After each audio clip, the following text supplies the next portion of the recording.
Silver crash 2026. Why prices dropped 20% in March. If you've been watching the silver market lately, you've probably noticed something shocking. Just a few weeks ago, silver was trading near strong highs, and suddenly, within March 2026, the price dropped nearly 20%. For many traders and investors, this move felt unexpected, fast, and even confusing. So what really happened? Why did silver fall so aggressively? And more importantly, what could happen next? Let's break it down in a simple and practical way, so you can actually understand what's driving the market right now. At the start of 2026, silver was riding strong bullish momentum.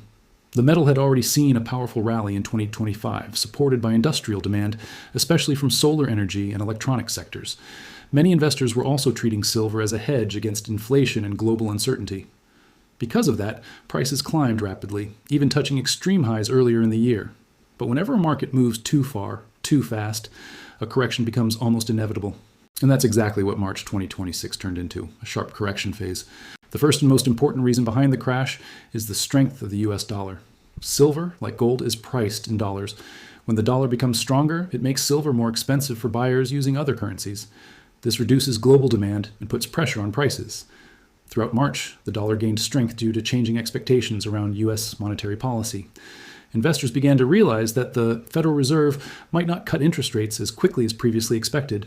This brings us to the second major factor, interest rates. Silver does not generate yield. It doesn't pay interest or dividends. So when interest rates stay high, or when expectations shift toward higher for longer rates, investors tend to move money into assets that provide returns, like bonds. This shift reduces demand for non-yielding assets like silver. During March, the market started pricing in fewer rate cuts, and that triggered selling pressure across precious metals. Another key reason behind the decline is profit-taking. After such a strong rally in 2025 and early 2026, many institutional investors and large traders decided to lock in their profits. This is a normal part of any market cycle. When prices reach high levels, smart money often exits positions to secure gains. But when many big players sell at the same time, it creates a domino effect. Prices fall quickly, triggering stop-loss orders and panic selling among retail traders. This amplifies the downward move, which is exactly what we saw during March. Now let's talk about something that confused many people: geopolitical tensions. Normally, when there are global conflicts or uncertainty, safe haven assets like gold and silver tend to rise. However, this time, the reaction was different. While gold held relatively stronger, silver did not perform as expected. Why? Because silver is not just a safe haven asset, it is also an industrial metal. This means its price is heavily influenced by economic growth expectations. If markets start worrying about slower global growth, industrial demand for silver may weaken, and that can push prices lower even during uncertain times. So, in a way, silver was caught in the middle. It didn't fully benefit from safe haven demand, and at the same time it faced pressure from concerns about economic slowdown. There is also a technical side to this crash that we cannot ignore. From a chart perspective, silver broke below key support levels during March. One of the most important psychological levels was around $80. Once the price fell below that zone, it signaled weakness to technical traders. This triggered more selling, as many algorithms and trading systems are designed to react to such breakouts. After breaking support, the market quickly moved toward lower zones around 70 and even dipped into the mid-60s range. When support breaks, it often turns into resistance. That means if silver tries to move back up, it may struggle around those same levels where it previously found support. Now the big question is this crash over, or is there more downside ahead? To answer that, we need to look at the current structure of the market. Right now, silver appears to be in a consolidation phase. After the sharp drop, prices are stabilizing within a range. This is a typical behavior after a strong move. The market needs time to absorb the selling pressure and find a new equilibrium.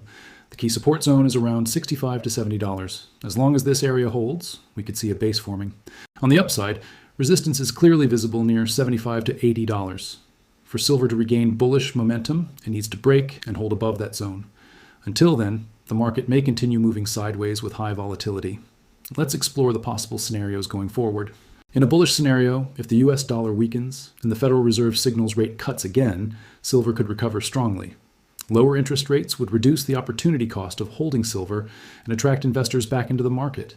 In that case, we could see prices moving back toward 80 and even higher levels in the coming months. Additionally, industrial demand remains a strong long-term factor. The global push toward renewable energy, especially solar panels, continues to support silver demand. This fundamental strength could act as a cushion and prevent deeper declines. However, there is also a bearish scenario that traders need to consider. If the dollar continues to strengthen and interest rates remain high for longer, silver could face further pressure. A break below the 65 level could open the door for another leg down, potentially toward 60 or even lower. Also, if global economic data weakens significantly, concerns about reduced industrial demand could weigh on prices. So at this stage, the market is at a critical turning point. This is not a clear uptrend or a clear downtrend. Instead, it is a high volatility environment where both bulls and bears are active. For traders, this means opportunities exist, but risk is also higher than usual. One important thing to understand is that corrections like this are not unusual in commodity markets. Even in strong bull markets, prices often experience sharp pullbacks before continuing higher. So the recent crash does not necessarily mean that the long-term bullish trend is over. It may simply be a reset phase. For investors, this kind of situation often raises the question, is this a buying opportunity? The answer depends on your strategy and risk tolerance. Now, some investors prefer to accumulate during dips, especially when long-term fundamentals remain strong. Others prefer to wait for confirmation, such as a break above resistance levels before entering the market. For traders, the focus should be on key levels and price action. Watching how the market reacts around support and resistance can provide valuable clues about the next move.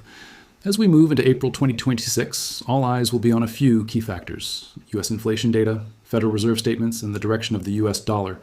These elements will likely determine whether silver recovers or continues to struggle.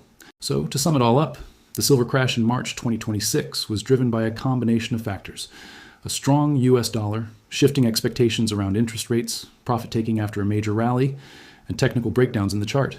At the same time, mixed signals from global economic conditions added to the uncertainty.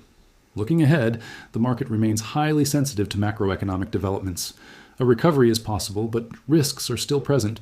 This is a market where patience and discipline matter more than ever. Whether you are trading or investing, understanding the bigger picture can help you make better decisions.